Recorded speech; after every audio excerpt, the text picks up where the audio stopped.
निर्लज असुर, तुम जीवित रहने के योग्य ही नहीं।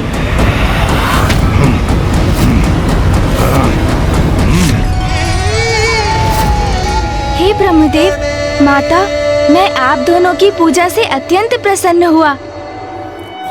आप दोनों ने अपनी भक्ति के उदाहरण से ये स्थापित कर दिया कि यदि व्यक्ति का उद्देश्य पवित्र हो, उसका हृदय निर्मल हो, तो फिर कोई भी बुरी शक्ति उसके लक्ष्य प्राप्ति में बाधा नहीं बन सकती, क्योंकि जिनके विचार शुद्ध हैं, निर्मल हैं, भगवान भी उन्हीं का साथ देने के लिए प्रेरित होते हैं। आप दोनों की भक्ति से प्रसन्न होकर मैं आप दोनों को संपन्नता का आशीष देता हूँ।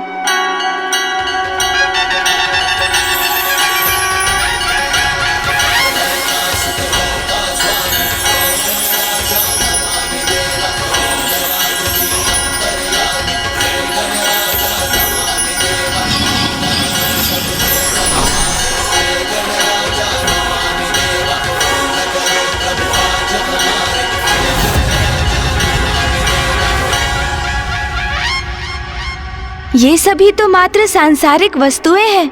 जीवन में सुख पाने के लिए इन्हें प्राप्त करना आवश्यक भी है, किंतु भोग के इन वस्तुओं से अत्यधिक मोह करना उचित नहीं। आप दोनों इनका आनंद उठाते हुए भी अपनी भक्ति और निष्ठा को सदा बचाकर रखिएगा, क्योंकि मनुष्य जीवन का परम लक्ष्य तो मोक्ष की प्राप्ति है, और जो भगवान की भक्ति से ही संभव है। मेरा आशीष सदैव आपके साथ है, किंतु मुझे अब यहाँ से प्रस्थान करना होगा माता। आप दोनों का कल्याण हो।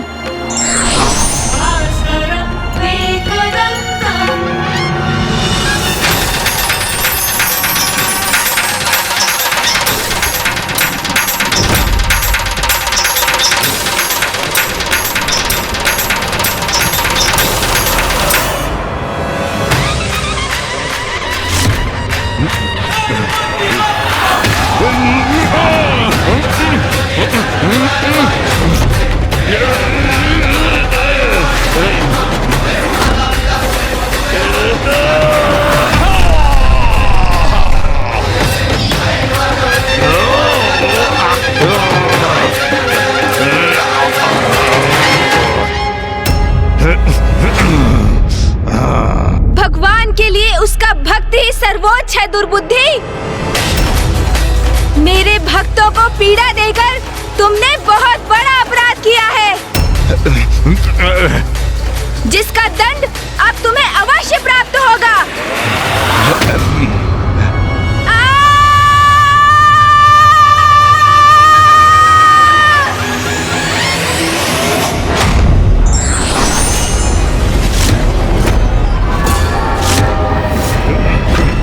नहीं, नहीं,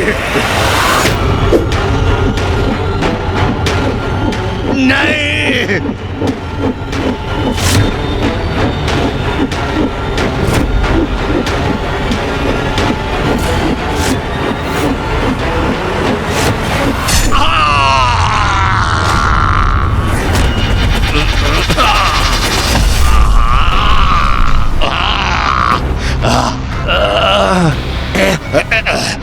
प्रथम पूज्य गणेश, अब मेरा जीवन तो मिट रहा है, किंतु अभी ये शत्रु तो नहीं मिटी है। मेरे बाद मेरा पुत्र तुमसे युद्ध करेगा, उसके पश्चात उसका पुत्र। ये युद्ध निरंतर चलता रहेगा। इस युद्ध को तुम कभी समाप्त नहीं कर सकोगे। ओम नमः शिवाय।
गणेश का क्रोध अपने चरम पर पहुंच गया है।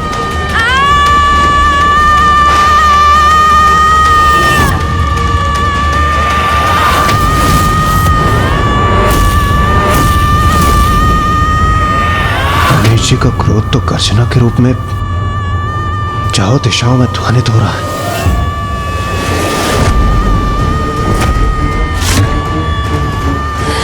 नाथ, गणेश इतना क्रोधित क्यों है? मैं विनती करती हूँ, आप वहां जाइए और गणेश को शांत करने का उपाय कीजिए।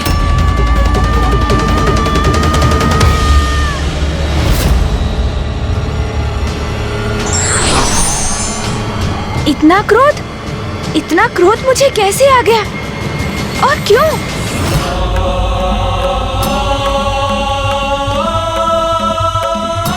मुझे क्रोध के इस आवेग को थामना होगा।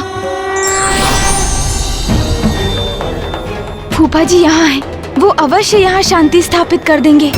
पुत्र गणेश, शांत हो जाओ पुत्र। इतने क्रोधित क्यों हो तुम? ओम नमः शिवाय।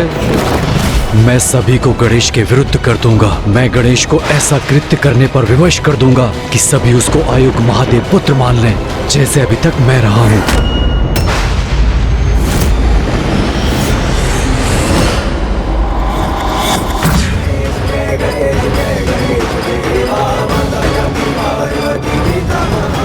प्रतीत होता है फूफा जी की बातों का प्रभाव मेरे दूसरे प्रतिरूप योद्धा गणेश पर हो रहा है। वो शांत होता दिख रहा है। पुत्र गणेश, इतना दुस्साहस कि कोई मेरा सामना करे, मेरे समक्ष आकर मुझे टोके, इसका दंड अवश्य मिलेगा आपको।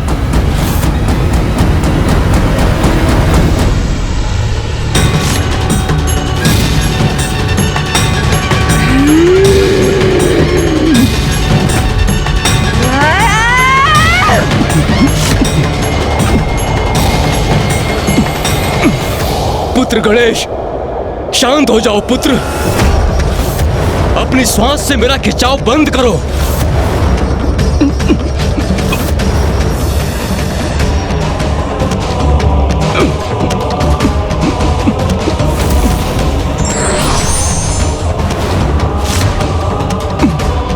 ये हो क्या रहा है? गणेश जी ब्रह्मदेव को अपने भीतर क्यों खींच रहे हैं? गणेश जी अपने विकराल योद्धा रूप में ये कैसा अनर्थ करने जा रहे हैं? सृष्टि के रचयिता हैं ब्रह्मदेव।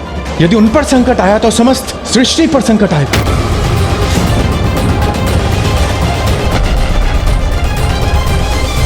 पुत्र गणेश, ये क्या कर रहे हो तुम? आपने मुझे टोका क्यों? क्यों टोका आपने मुझे? ये गणेश जी ब्रह्मदेव के प्रति इतने कठोर क्यों हो रहे हैं? ये कैसा क्रोधावेश है उनका? ये क्या कर रहे हैं गणेश जी? गणेश ने तो जैसे निश्चय कर लिया है, वो शांत नहीं होगा। मेरा क्रोध अभी शांत नहीं होने वाला।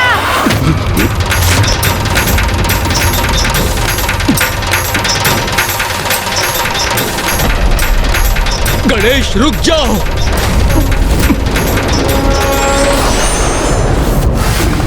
पुत्र गणेश, ब्रह्मदेव को मुक्त कर दीजिए, अन्यथा अनर्थ हो जाएगा। नहीं करूंगा, कदापि नहीं करूंगा।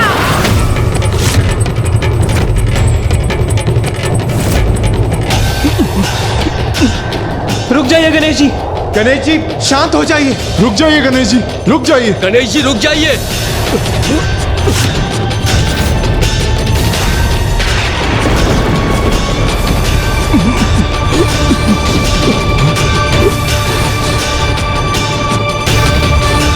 यदि गणेश की सूंड ने मुझे अपने भीतर खींच लिया तो मैं इस अनंत अंधकार में समाहित हो जाऊंगा।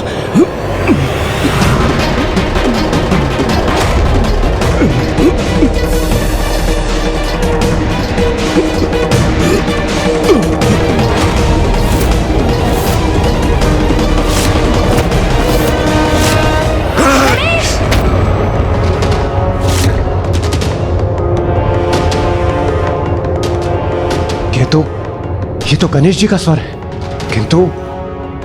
किंतु गणेश जी ने तो कुछ कहा ही नहीं। तो फिर ये स्वर किसका है?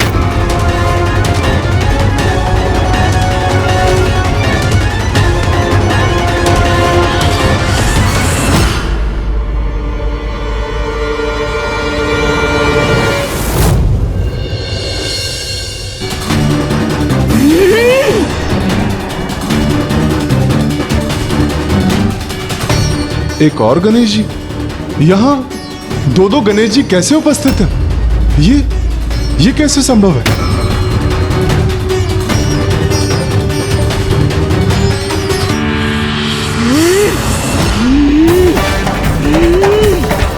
गणेश, गणेश, शांत हो जाओ। ये क्या हो गया है मुझे?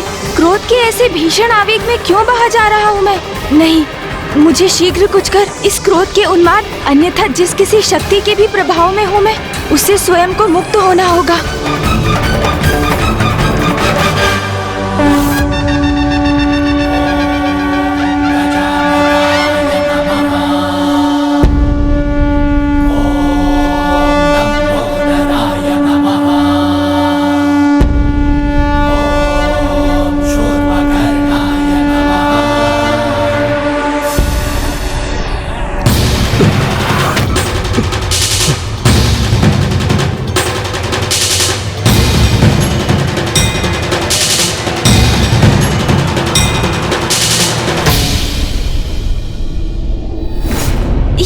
ये कैसा अनर्थ करने जा रहा था मैं? क्या हो रहा था यहाँ? फूफा जी, क्या मैंने आपको? हाँ, अपने क्रोध के आवेग में तुम फूफा जी को क्षति पहुँचाने का प्रयास कर रहे थे। मुझे क्षमा कर दीजिए फूफा जी, ज्ञात नहीं अचानक किसके प्रभाव में क्रोध के ऐसे अतिरेक में बह गया मैं। क्षमा कर दीजिए मुझे। गणेश, तत्काल अपनी वास्तविक अवस्था में आओ, अभी इसी क्षण।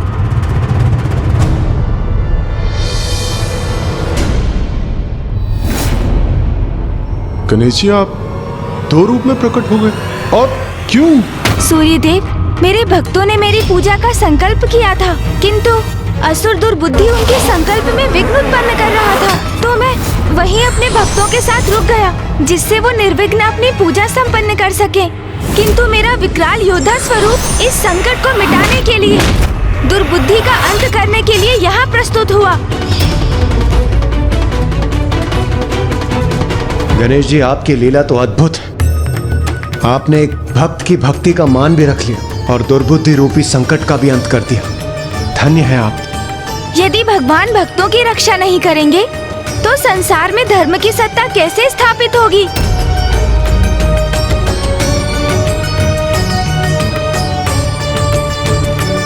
गणेश जी, अब जब दुर्बुद्धि का अंत हो ही चुका है, तो आप दोनों पुनः एक ही कर क्यों नहीं हो जाते? वायुदेव, ऐसा संभव नहीं, क्योंकि एक समस्या है।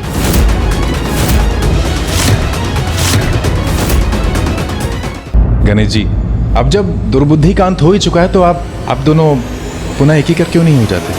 क्योंकि वायुदेव, जब तक मैं अपने क्रोध का कारण समझ नहीं लेता, तब तक मैं अपने क्रोध स्वरूप को स्वयं से विलग रखना चाहता हूँ, ताकि किसी के भी प्रभाव से मेरा क्रोध अनियंत्रित हो जाए, तो मैं अपने मूल रूप से स्वयं को शांत रखकर अपने क्रोध पर नियंत्रण पाने में सक्षम रहूं। और अपने भक्तों की रक्षा करना तो हमारा प्रथम कर्तव्य है। किंतु अब ये कर्तव्य शेष है गणेश, जिसका उल्लेख अभी तुमने किया। तुम्हारे भीतर अचानक उत्पन्न होने वाले क्रोध का स्रोत शीघ्र ज्ञात करना भी अति आवश्यक है। पिताश्री, आप इसकी चिंता मत कीजिए, ये तो मैं स्वयं करने जा रहा था। उचित है पुत्र, आत्मचिंतन से ही अपने कार्यों का उचित मूल्यांकन करने में सक्षम होते हैं। अपनी भूलों को समझकर अपने दोषों का निवारण करने के लिए प्रेरित होते हैं। इसलिए मैं तुम्हें आत्मचिंतन के लिए एकांत में छोड़ता हूँ। फूफा जी, मुझे अपने कृत्य के लिए ग्लानि कम होगी यदि? पुत्र, तुम्हें ग्लानि करने की कोई आवश्यकता नहीं है।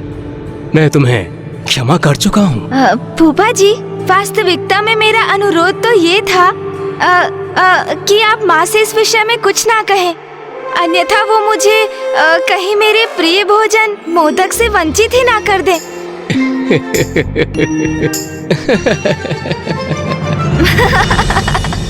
महादेव, ब्रह्मदेव, अब हमें भी चलना चाहिए। प्रणाम प्रभु। प्रणाम प्रभु। गणेश जी, अब हमें भी प्रस्थान करने की अनुमति दीजिए। प्रणाम प्रणाम। गणेश, ये क्या कर रहे थे तुम? क्या हो गया है तुम्हें? फूफा जी के साथ ऐसा व्यवहार क्यों किया तुमने? फूफा जी के साथ ऐसा व्यवहार क्यों किया तुमने? ये तो मैं स्वयं भी समझने में असमर्थ हूँ कि मुझ पर अचानक किसका प्रभाव छा गया था। क्रोध से कुछ भी प्राप्त नहीं होता गणेश, उसे सदा नियंत्रण में रखना चाहिए। तुम मुझे समझा रहे हो? तुम स्मरण नहीं, जब चंद्रदेव के साथ वो घटना घटित हुई थी तब कितने आवेशित हुए थे तुम? तब मैं भी तुम्हें इसी प्रकार उलाहना दे सकता था ना? मैंने अपनी इच्छा से कुछ भी नहीं किया। मेरे इस कथन पर विश्वास क्यों नहीं करते हो तुम? मुझे ज्ञात नहीं अचानक क्या हुआ था मुझे, अन्यथा क्या मैं कल्पना में भी फूफा जी को क्षति पहुंचा सकता हूँ? बोलो। हाँ, ये तो तुम सर्वथा उचित कह रहे हो। ये अपार क्रोध का चक्र तो कुछ समय से निरंतर चल रहा है, किंतु अब हमें इसके मूल में भी जाना होगा। हाँ, क्योंकि ये घटनाक्रम कहाँ जाकर थमेगा किसे ज्ञात है। कल चंद्रदेव पर तुमने क्रोध किया, आज मैं क्रोधवश फूफा जी को ही निगलने चल दिया, तो कल तुम मामा जी को अपना आहार बनाने भी पहुंच सकते हो। फिर क्रोधवश तुम इंद्रदेव, सूर्यदेव और अन्य सभी देवताओं को भी क्षति पहुंचा सकते हो। और तो और स्वयं भैया पर भी आक्रमण कर सकते हो। मैं नहीं, तुम। मैं अर्थात तुम। समझ गया, हम दोनों एक ही तो हैं। चलो इसकी चर्चा छोड़ो, ये बताओ तुम क्या अभी भी क्रोध से प्रभावित हो? नहीं। ये क्या कर रहे हो तुम? और क्या, तुम्हारे क्रोध को जागृत करने का प्रयास कर रहा हूँ। कहो, क्रोध आया तुम्हें? अब मैं भी तुमसे वही प्रश्न करता हूँ, क्यों क्रोध आया तुम्हें? नहीं, ऐसे तो हम दोनों को ही क्रोध का आभास नहीं हुआ, तो इसका अर्थ है हमारे क्रोध के मूल में कुछ और है और इसका रहस्य शीघ्र ज्ञात करना होगा हमें। वो तो है, किंतु ये हम कैसे ज्ञात करेंगे?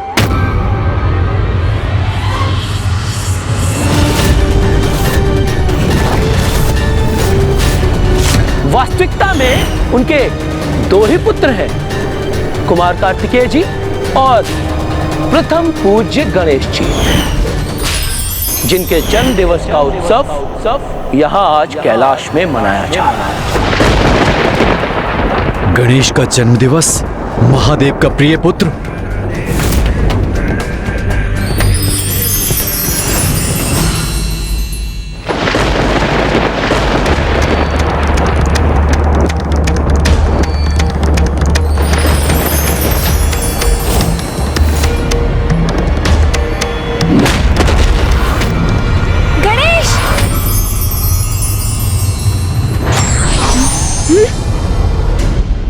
मुझे पूछ रहे थे ना, क्रोध का आभास हुआ क्या?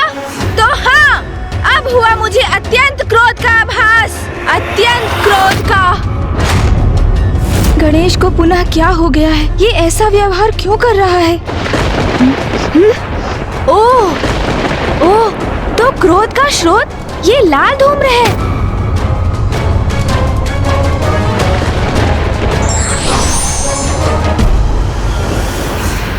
और ये धूम्र तो आकाश मार्ग से अवतरित हो रहा है, जहाँ आकाश इसके प्रभाव से रक्तवर्णीय हो गया है। जब हमें ये ज्ञात हो ही गया है, तो विलंब किस बात का? हमें यथाशीघ्र वहाँ पहुँचना चाहिए। जो भी इस क्रोध का कारण है, अब वही इसके परिणाम का भागी बनेगा। मैं तो उसे मसलने के लिए आतुर हो रहा हूँ।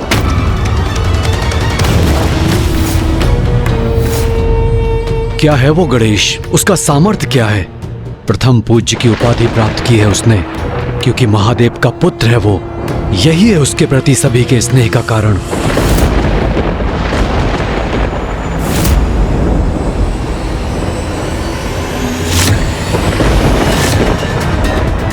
किंतु मैं भी तो महादेव पुत्र हूँ, तो मैं अपना अधिकार अवश्य लूंगा। वो सब छीन लूंगा गणेश से जो उसे प्राप्त है। उसके पिता का स्नेह, उसका उच्च पद, देवताओं में उसका स्थान। गणेश, अभी मेरे प्रकोप से सामना कहाँ हुआ है तुम्हारा?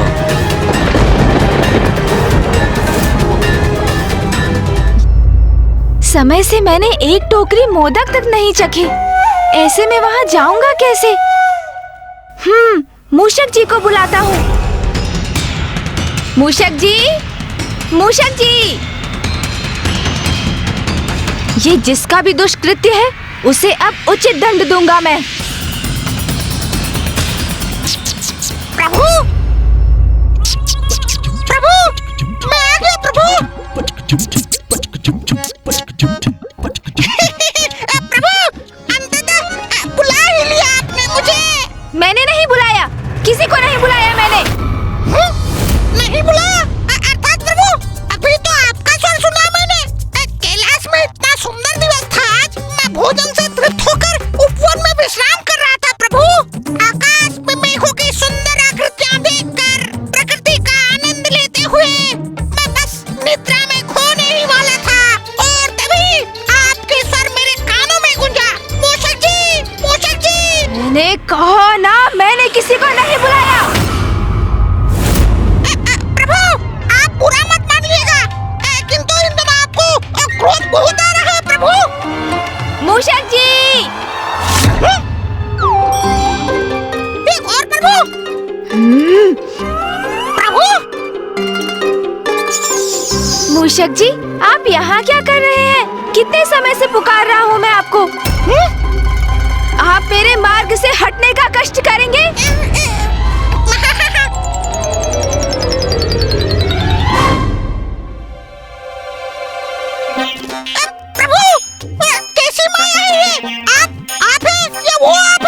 मूषक जी, हम दोनों ही मैं हूँ। अब चलिए, शीघ्र हमें कहीं पहुँचना है। मैं आपको मार्ग में सब कुछ समझा दूंगा। उचित है प्रभु, जैसे आपकी आज्ञा। हाँ मूषक जी, अब शीघ्रता कीजिए। आइए प्रभु, विराजिए।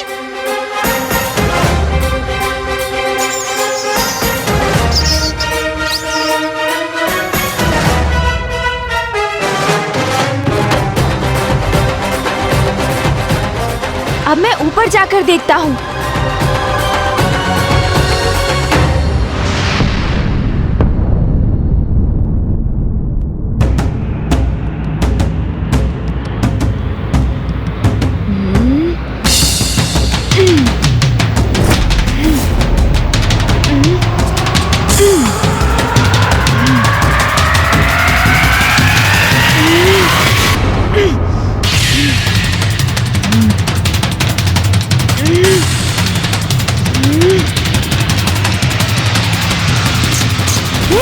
मैं भी जानने का प्रयास करता हूँ प्रभु।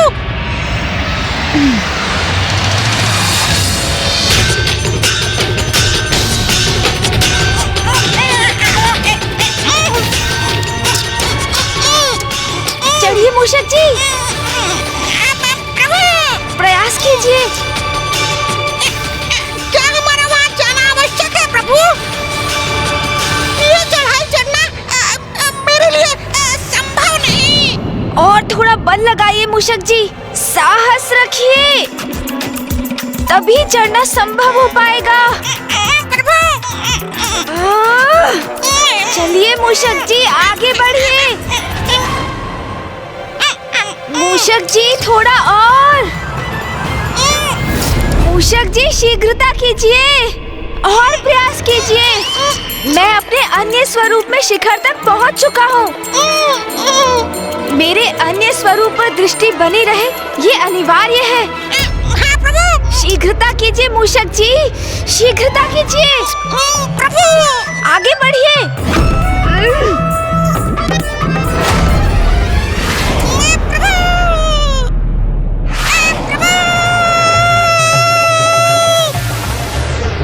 अरे अरे मूषक जी, क्षमा कीजिए प्रभु, मैं क्षमा मांगता हूँ। मूषक जी, आप आहत तो नहीं हुए ना?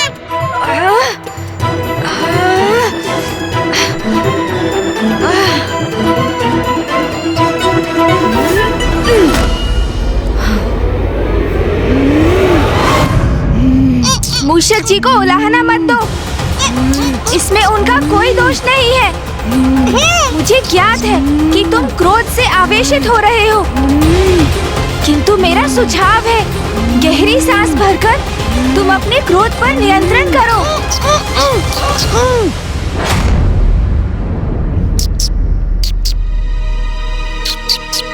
स्मरण रखना, हम तुम्हारे क्रोध से उस स्रोत तक पहुंचना चाहते हैं।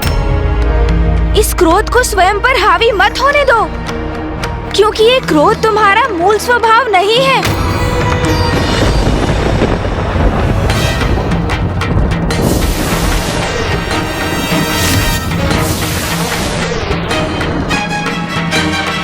वो देखो वहाँ।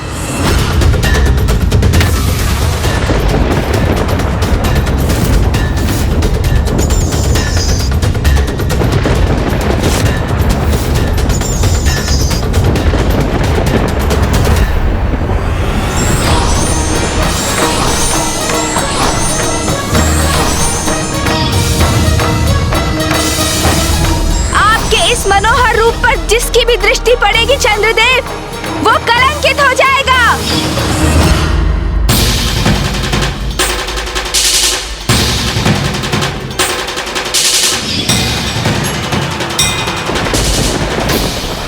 वही लाल ऊर्जा। अपने जन्म दिवस से ही मैं बार बार उत्तेजित हो उठता हूँ। हाँ, मुझे भी बड़ा विचित्र आभास हुआ, जैसे कोई बाहरी ऊर्जा मेरे भीतर प्रवेश कर रही है। प्रतीत होता है कि जो हमारे क्रोध के मूल में ऊर्जा है, हमें उसका स्रोत प्राप्त हो गया है। जो भी हो, मैं तो बस इतना चाहता हूँ कि मुझे एक ही समय पर प्रभु के इन दोनों रूपों का वाहन ना बनना पड़े। जब हम इस स्रोत तक पहुँच ही गए हैं, तो आगे बढ़कर इसका निरीक्षण भी कर लेते हैं। उचित कहा तुमने।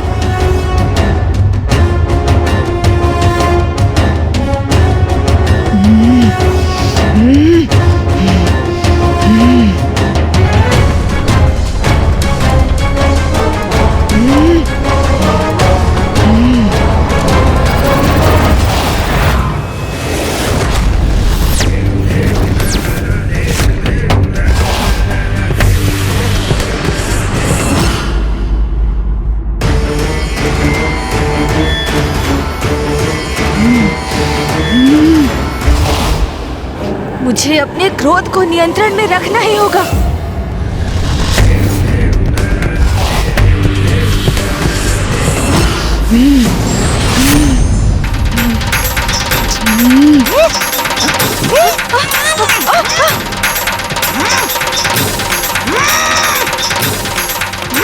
मूषक जी, क्या हुआ?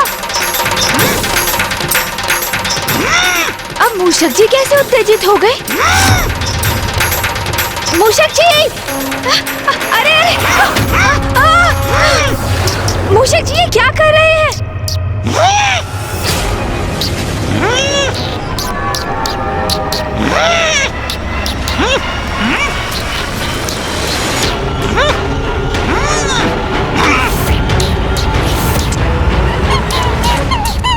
मूषक जी, प्रतीत होता है आप भी किसी के प्रभाव में आकर अपना मूल स्वभाव खो बैठे हैं। इस खरे को क्षति मत पहुंचाइए मूषक जी, जाने दीजिए इसे। मूषक जी, यदि आपने इस निरीह प्राणी को तनिक भी क्षति पहुंचाई, तो आप अपने संपूर्ण जीवन में स्वयं को क्षमा नहीं कर पाएंगे। इसलिए अपने नेत्र बंद कीजिए, गहरी श्वास लेकर अपने क्रोध को शांत कीजिए और जाने दीजिए इस वंचर खरे को।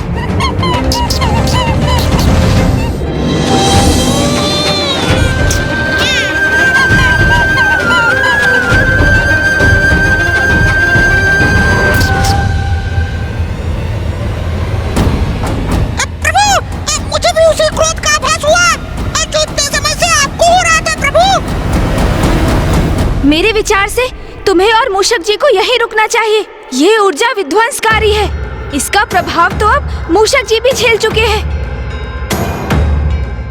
यदि तुम सब और आगे बढ़े तो कदाचित इस ऊर्जा के प्रभाव से प्रभावित होकर कुछ अनिष्ट भी कर सकते हो।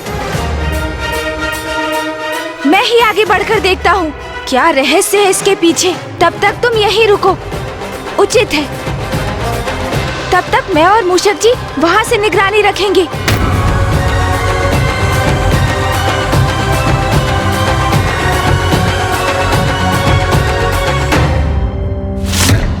ओम नमः शिवाय। ओम नमः शिवाय। ओम नमः शिवाय।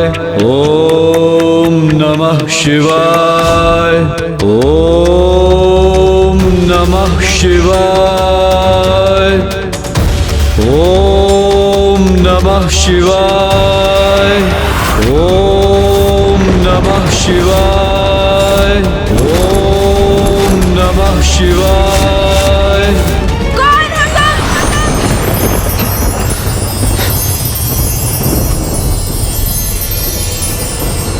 कौन हो तुम? कौन हो तुम जो यहाँ आकर मेरे तप में व्यवधान डालने का दुस्साहस कर रहे हो?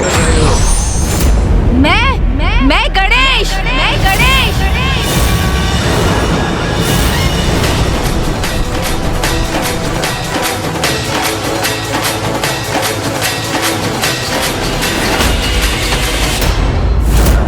वास्तविकता में उनके दो ही पुत्र हैं, कुमार कार्तिकेय जी और प्रथम पूज्य गणेश जी। अच्छा, तो तुम हो गणेश। तुमसे पूर्व मैंने प्रश्न किया था, बताओ कौन हो तुम?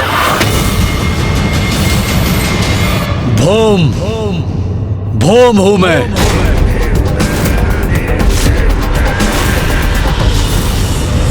ये कौन है जिनका व्यक्तित्व एक अनोखी दिव्य दीप्ति से प्रकाशित है, जिनका रंग रूप इतना मनोहर और आकर्षक है, जिनके मुख पर क्रोध अवश्य है किंतु दुष्टता नहीं, इनकी लाल ऊर्जा के उत्पात से हम त्रस्त अवश्य हैं, किंतु इनके भीतर छिपी सकारात्मकता का भी आभास हो रहा है मुझे। इसलिए ये कोई असुर तो कदापि नहीं। तो फिर ये ऐसी विनाशकारी ऊर्जा का सृजन क्यों कर रहे हैं? महादेव पुत्र हो तुम, किंतु तुम तो तनिक भी महादेव के समान प्रतीत नहीं होते। महादेव का लंबा कद है, उनका गठीला बलिष्ठ शरीर तो उनके अति बलशाली होने का प्रतीक है। तुमसे कहीं अधिक तो मैं महादेव के समान हूँ गणेश। मेरी छोड़ो, मैं जैसा हूँ उचित हूँ, किंतु तुम तो महादेव की तपस्या करते हो, उनका नाम जपते हो और फिर ऐसी उग्र और विनाशकारी ऊर्जा का निर्माण करते हो। और तुमने अपने इस उग्र ऊर्जा का लक्ष्य मुझे किस प्रयोजन से बनाया है? तो तुम्हें मेरी इस उग्र ऊर्जा का प्रभाव हो रहा है, किंतु ये कैसे संभव है? मैं तो एक तुच्छ और साधारण तपस्वी हूँ जो महादेव का ध्यान अपनी ओर आकृष्ट करने हेतु उनकी तपस्या में लीन है। तुम तो प्रथम पूज्य गणेश हो, महादेव के प्रिय पुत्र हो, और तुम मेरी ऊर्जा से प्रभावित हो रहे हो। मुझे ऐसा क्यों आभास हो रहा है जैसे इनका कोई व्यक्तिगत द्वेष है मुझसे? देखा महादेव, मैं तो आपके प्रिय पुत्र से कहीं अधिक प्रभावी हूँ। अपनी ऊर्जा के प्रभाव में बांध लिया मैंने उसे। स्वयं को महादेव का भक्त कहते हो और इतना भी नहीं समझते कि तुम्हारी ऊर्जा कितनी हानिकारक है। देखो इस स्थान को, देखो अपने तप स्थल को देखो। प्रकृति ने जैसे इस स्थान का परित्याग कर दिया है, बंजर बन गया है ये स्थान। अपने तन से उत्सर्जित होने वाली इस ऊर्जा को यही रोक लो। ये कैलाश नहीं मेरा स्थान है। यहाँ आकर मुझे आदेश देने वाले तुम कौन होते हो? कैलाश वासी होंगे तुम्हारे स्नेही, तुम्हारे भक्त, वो सभी देवता जो तुम्हारे जन्मोत्सव का आनंद मनाते हैं, नृत्य गान करते हैं। किंतु यहाँ देखो, सर्वथा अकेले हो तुम, कोई नहीं है तुम्हारा यहाँ। इन्हें मेरे जन्मोत्सव की सूचना कैसे है? तो क्या ये स्वयं भी वहाँ गए थे? नहीं प्रभु, मैंने तो स्वयं सभी अतिथियों का स्वागत किया था। ये वहाँ होता तो मुझे अवश्य स्मरण होता प्रभु। वहां कैलाश पर होगे तुम जगत पिता महादेव और माता पार्वती के प्रिय पुत्र। और हाँ, अपने भ्राता देव सेनापति का भी साथ प्राप्त होगा तुम्हें। किंतु यहाँ तुम मात्र और मात्र गणेश हो। किया होगा तुमने बड़े बड़े असुरों का संहार। और हाँ, अपनी चतुराई से सर्वाधिक बुद्धिमान असुरों को भी अपनी बुद्धि से पराजित किया होगा तुमने। ये भी ज्ञात है मुझे कि सभी देवताओं को, यहाँ तक अपने भ्राता को भी संसार की परिक्रमा करने में अवश्य पराजित किया है तुमने, जिसके कारण तुम्हें प्रथम पूज्य होने का अधिकार प्राप्त हुआ है। किंतु यहाँ तुम्हें कोई पूजने वाला नहीं है। प्रभु, ये तो आपका अपमान किए जा रहे हैं। और होगे तुम नारायण और ब्रह्मदेव के चहेते। की होगी तुमने कठोर तपस्या ज्ञान प्राप्ति के लिए, और माता से पाए होंगे सभी प्रकार के शक्तिशाली अस्त्र शस्त्र। किंतु स्मरण रखना, जो मेरे शरीर से ऊर्जा प्रवाहित हो रही है वो तुम्हें भी नष्ट करने में सक्षम है। गणेश, अपने क्रोध पर नियंत्रण रखो, शांत हो जाओ। जैसे किसी बवंडर में तीव्र वायु का प्रवाह होता है, उसी प्रकार तुम्हारे भीतर प्रबल क्रोध प्रवाहित हो रहा है। ये तो ज्ञात हो गया था मुझे, किंतु अब मुझे तुम्हारे भीतर अंतहीन ईर्ष्या का भी आभास हो रहा है। ईर्ष्या? क्या प्रभु? प्रभु, क्या है ये ईर्ष्या? मूषक जी, ईर्ष्या तो वो भावना है जो किसी वास्तविक अथवा काल्पनिक अभाव के बोध से उत्पन्न होती है, और जिसका आभास तभी होता है जब हम किसी से अपनी तुलना करते हैं, और हमें इस बात का क्षोभ होता है कि जो अन्य किसी को प्राप्त है और जिससे हम भी योग्य हैं, हम उससे वंचित हैं। किंतु ऐसा क्या है जो मेरे पास है और इनके पास नहीं? प्रभु, मुझे ज्ञात है आपके सूंड। क्या मूषक जी? प्रभु, ईर्ष्या का तो कोई भी कारण हो सकता है ना। अब देखिए, आपके पास सूंड है, उसके पास नहीं। और ये भी संभव है कि आपके बड़े बड़े लटके कान, उन्हें देखकर इसके भीतर ये भावना उमड़ती हो। ओहो, आप समझा प्रभु। कदाचित मेरे ही कारण ये सब हो रहा है। उसे इस बात की ईर्ष्या है कि मैं आपके साथ हूँ प्रभु, उसके साथ नहीं। ओहो, कितना मूर्ख है वो। मैं अभी जाकर उसे सब स्पष्ट कर देता हूँ प्रभु, समझा देता हूँ उसे। सावधान मूषक जी, उनके पास 4 हाथ हैं और वे एक अत्यंत प्रवीण योद्धा भी प्रतीत होते हैं। किंतु मेरे प्रति इतने ईर्ष्यालु क्यों है ये भौम? कौन है ये और क्या है इनका वास्तविक परिचय? मुझे तो ऐसा प्रतीत हो रहा है कि ये कोई सदात्मा ही है जिसे उनकी ईर्ष्या ने भटका दिया है। कदाचित ये ज्ञात करने के लिए मुझे ही वहाँ जाना होगा, और इससे भी अधिक ये ज्ञात करने कि वो मुझसे इतना क्रोधित क्यों है। हाँ प्रभु, मैं तुम्हें एक अंतिम चेतावनी दे रहा हूँ, रोक दो इस ऊर्जा को, अन्यथा क्या करोगे तुम? मेरे बारे में इतना सब कुछ ज्ञात होने पर भी ये प्रश्न तो मुझसे पूछ रहे हो।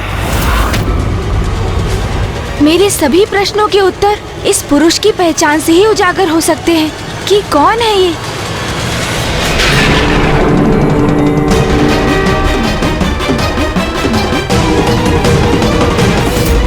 मैं भूदेवी हूँ, मेरी अपनी कोई संतान नहीं। आपके श्वेत की जो बूंद मुझ पर गिरी, उसने इस बालक का रूप ले लिया। महादेव, आप उसे मेरे पुत्र के रूप में भेंट दे दीजिए। आज से तुम्हारा पुत्र कहलाएगा और तुम्हारे नाम से जुड़कर इसका नाम होगा भोम भोम। ये तो इसका मतलब है ये मेरे भ्राता है। प्रभु, कदाचित आपको इस ओर अपनी दृष्टि डालनी चाहिए। उस ओर देखिए प्रभु।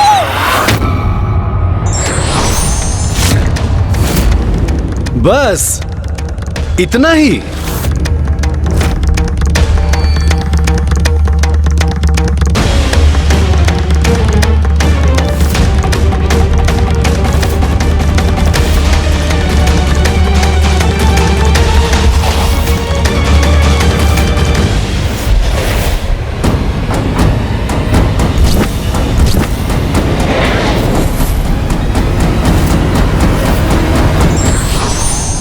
प्रणाम माता भूदेवी।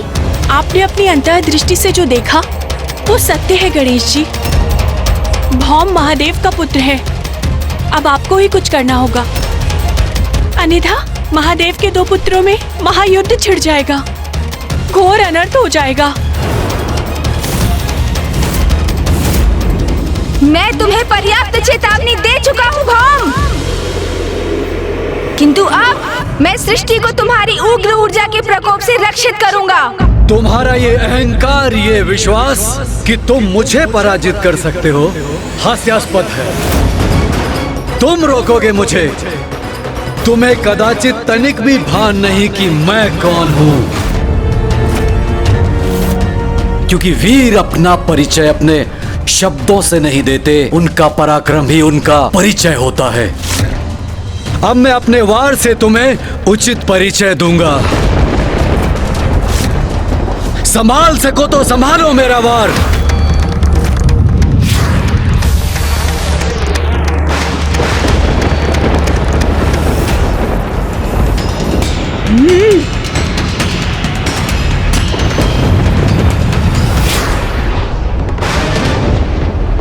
नहीं गणेश, हमारे इस युद्ध में प्रथम बार तुम नहीं करोगे। तुमसे पूर्व मैं तुम पर आक्रमण करूंगा।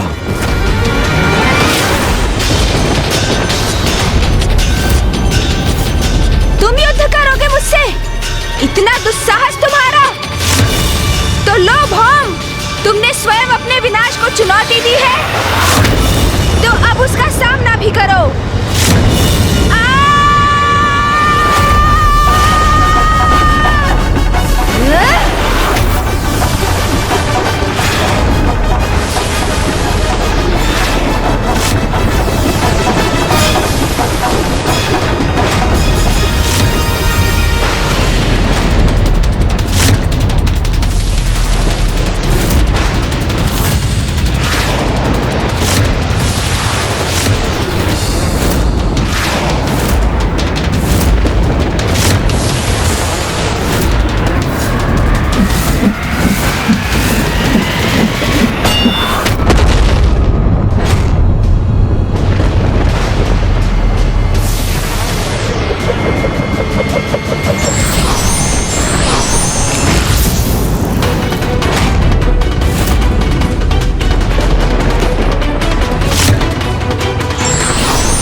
हमारे और इसके मध्य में क्यों आ गए तुमने मेरी योजना ही ध्वस्त कर दी।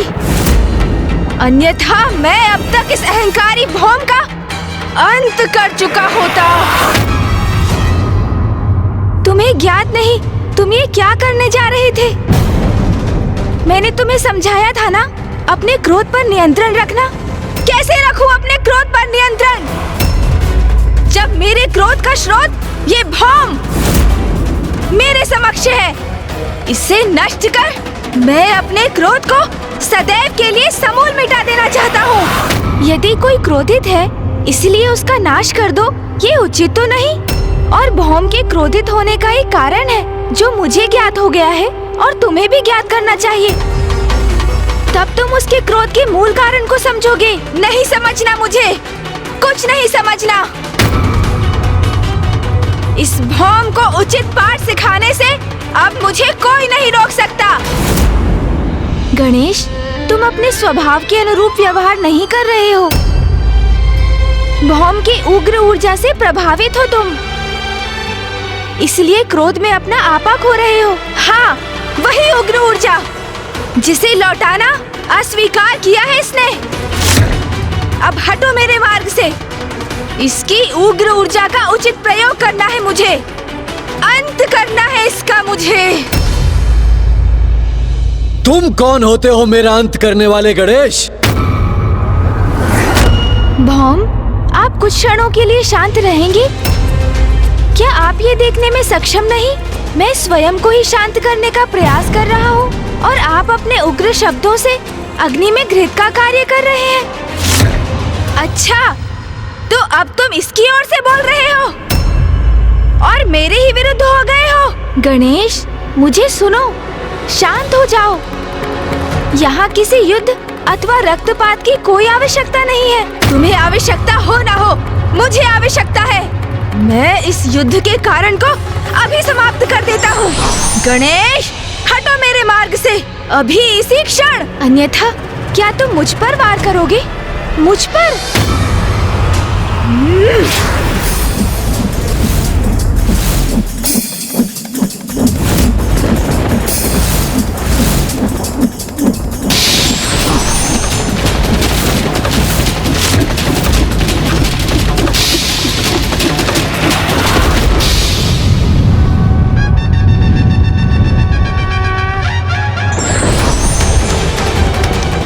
यदि भैया यहाँ होते तो तुम्हें मुझ पर वार करने के लिए बहुत कठोर दंड देते। कैलाश लौटने पर उन्हें अवश्य बताऊंगा मैं। फिर देखना, भैया यहाँ होते तो दंडित तुम होते। इस अहंकारी रक्तवर्णी युवक की रक्षा करने और मेरे विरुद्ध जाने के लिए। और उन्हें तो तुम कुछ तब कह सकोगे जब मैं कहने दूंगा तुम्हें। अब मैं सर्वप्रथम तुम्हें बांधूंगा, फिर इस भौम का भी उचित उपचार करूंगा।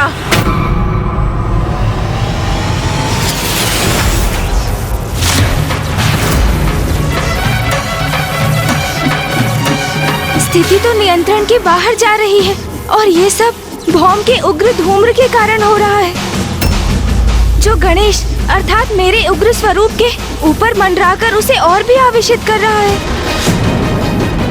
उसको इस धूम्र के प्रभाव से रिक्त करना होगा मुझे, और तब मैं उसे भौम का वास्तविक परिचय दूंगा। किंतु ये तभी संभव हो पाएगा जब मैं भौम को किसी प्रकार शांत कर उनके प्रभाव को रोक सकूं।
अद्भुत है इस दिव्य बालक की लीला।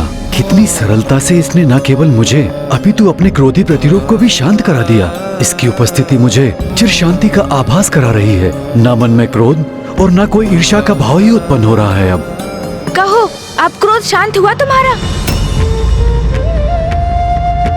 सत्य है, क्रोध में क्रोधी व्यक्ति स्वयं का ही नाश करने पर आतुर हो जाता है। मैं क्रोधवश कितना बड़ा अनर्थ करने जा रहा था। एक बार पुनः मैंने अपने क्रोध को इतना बढ़ने दिया, और जिसका दुख है मुझे। किंतु ये मैं अभी भी नहीं समझ सका कि तुम इस भौम की इतनी रक्षा क्यों कर रहे हो। जब मैं तुम्हें वो दृश्य दिखाऊंगा जो मैं देख चुका हूँ, तो इसका कारण तुम भी स्वतः ही समझ जाओगे।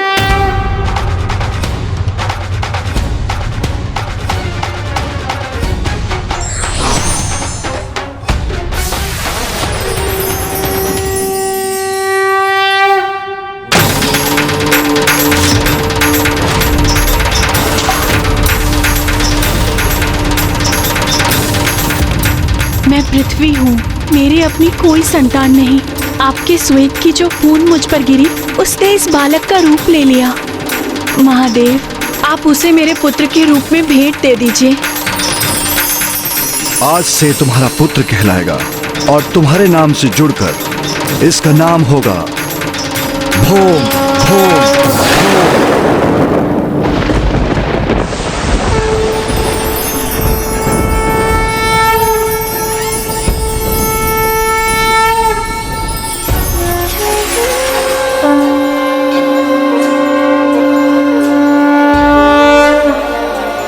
परम ब्रह्म महागणपति के इस दिव्य स्वरूप के दर्शन पाकर धन्य हो गया मैं।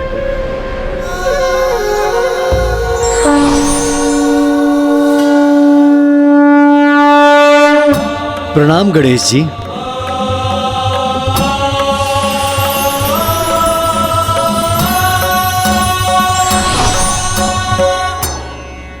भौम, मुझे ज्ञात हो चुका है कि आप मेरे भ्राता हैं, कि आप मेरे भ्राता हैं, कि आप मेरे भ्राता हैं। भ्राता?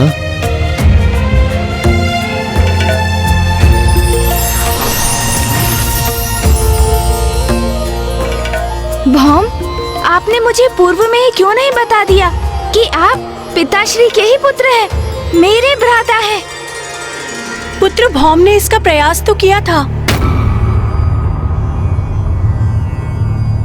जब पुत्र भौम को ज्ञात हुआ कि उसके पिता और कोई नहीं स्वयं महादेव हैं, तो वो उनसे भेंट करने कैलाश गया था।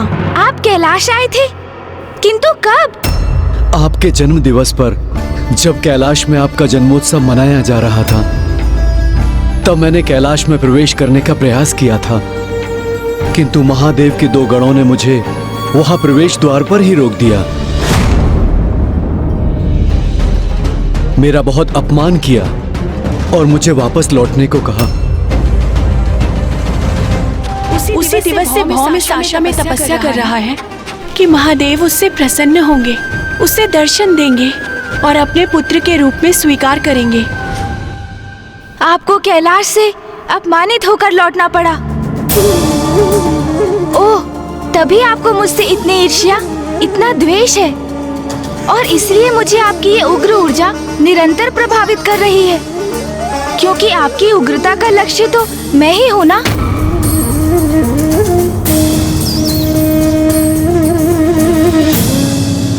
कैलाश में आपका अपमान सर्वथा अनुचित था, किंतु अब मैं उस अनुचित को उचित बना दूंगा। मैं आपको विश्वास दिलाता हूँ, अब कैलाश में आपका सम्मान होगा और आपको वही अधिकार प्राप्त होगा जो महादेव पुत्र के लिए उपयुक्त है। भ्राता भौम, आप मेरे साथ कैलाश चलिए।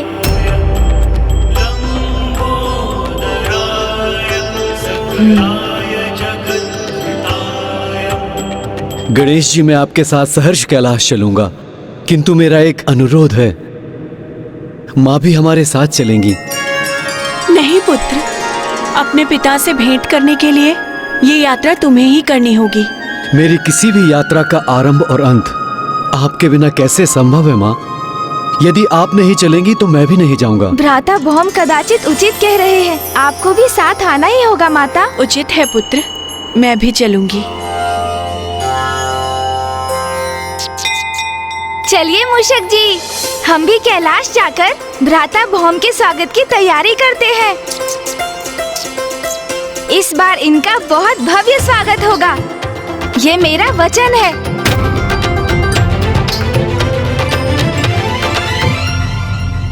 अरे अरे, और थोड़ा ऊपर, जिससे दूर से भी ये सजावट स्पष्ट दिखाई दे। हाँ, अब उत्तम है, बहुत सुंदर प्रतीत हो रहा है अब। पुत्र गणेश,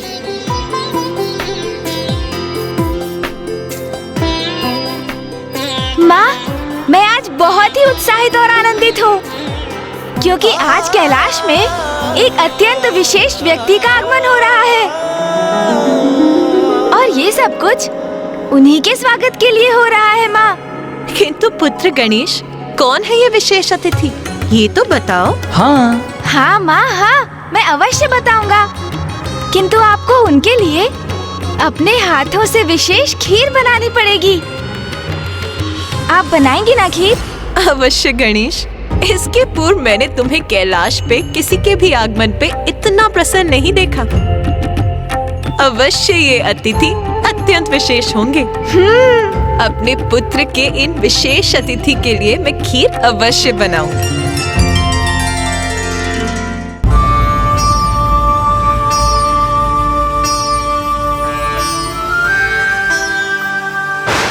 कहाँ से, कैसे कैसे बड़े बड़े भ्रम पालकर यहाँ पहुंच जाते हैं मूर्ख अज्ञानी। कभी कभी दर्पण में मुख देखा है अपना? चलो प्रस्थान करो यहाँ से। पुत्र भौम, माँ मुझे चिंता हो रही है। मैं व्याकुल हो रहा हूँ कि कहीं माता पार्वती और पिता महादेव ने मुझे स्वीकार नहीं किया तो? ऐसा संदेह भी मन में क्यों ला रहे हो पुत्र भौम? देखो मार्ग कैसे पुष्पों से सज्जित है। इस मुख्य द्वार पर ये तोरण देखो। इसका अर्थ है गणेश जी ने महादेव और माता पार्वती से तुम्हारी चर्चा अवश्य की होगी, जिसके परिणाम स्वरूप संपूर्ण कैलाश तुम्हारे स्वागत की प्रतीक्षा कर रहा है। तो शीघ्रता कीजिए ना माँ, वो आते ही होंगे। मैं यहाँ सब कुछ संभाल लूंगा, आप जाइए। अरे पुत्र, जाती हूँ।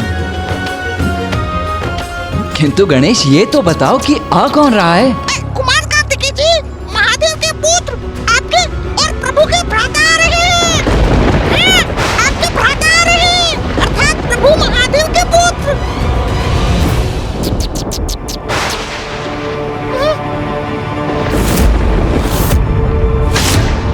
हमारा भ्राता?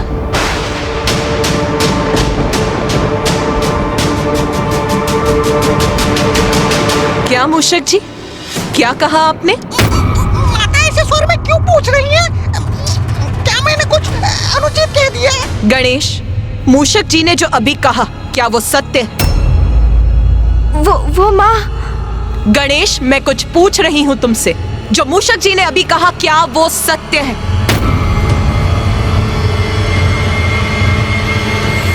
हाँ माँ। गणेश, ये सब क्या है? यदि तुम्हें कुछ ज्ञात था तो वो माँ को पूर्व में बताना चाहिए था ना।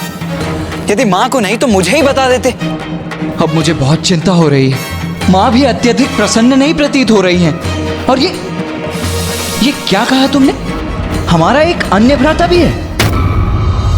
ये तुम क्या अनर्गल बातें कर रहे हो गणेश? मेरा केवल एक ही अनुज है और वो तुम हो। मेरा कोई दूसरा अन्य भ्राता हो ही नहीं सकता, कदापि नहीं।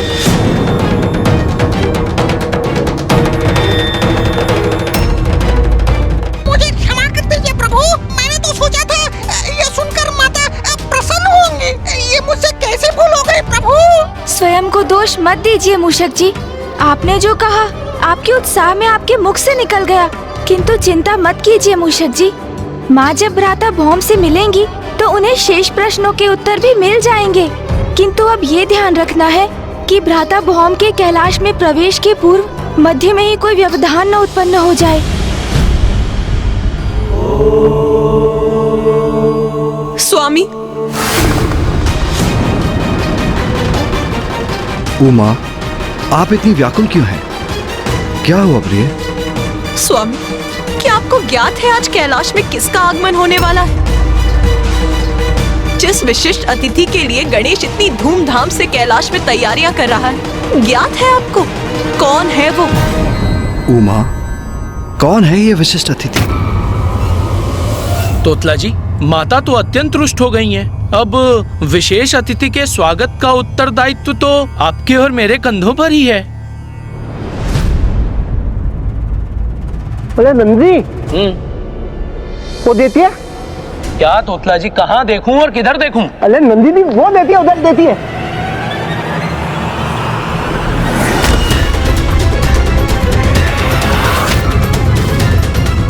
मैं भौम महादेव पुत्र हूँ, उनसे भेंट करने आया हूँ। ये तो वही है जो गणेश जी के जन्म दिवस पर आया था। और आज जब कैलाश विशेष अतिथि के आने की तैयारी कर रहा है तो यह यहाँ पुनः कोई नया व्यवधान डालने आ गया। ये दोनों तो वही गण हैं जिन्होंने मेरा अपमान किया था। नाम के आगे भी कोई परिचय है तुम्हारा? कैलाश जैसे पवित्र स्थान पर असत्य को सत्य कहने की धृष्टता करते हुए लज्जा नहीं आती तुम्हें? तुम यहाँ से जाते हो, अन्यथा मैं तुम्हें यहाँ से जाने के लिए विवश करूं।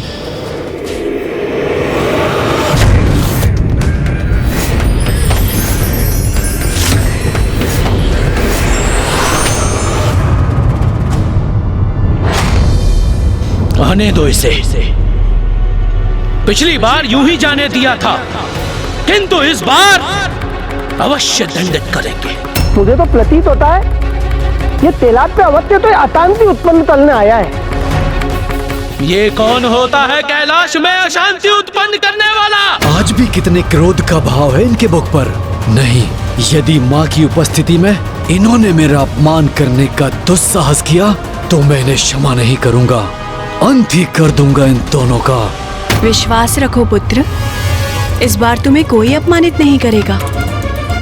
यहाँ जो होगा वो पुत्र गणेश के वचनानुसार ही होगा।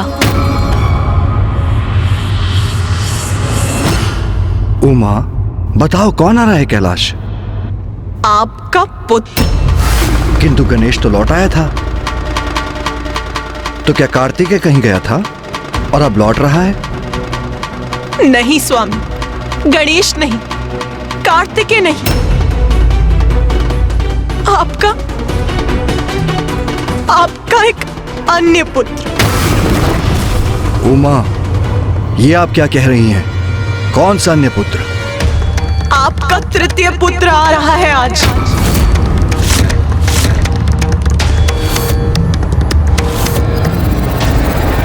मेरा तृतीय पुत्र? कौन सा तृतीय पुत्र? रुको! रुको! रुको! अगर तुमने एक कदम और आगे बढ़ाया तो मैं तुम्हारी हड्डियां तोड़ दूंगा।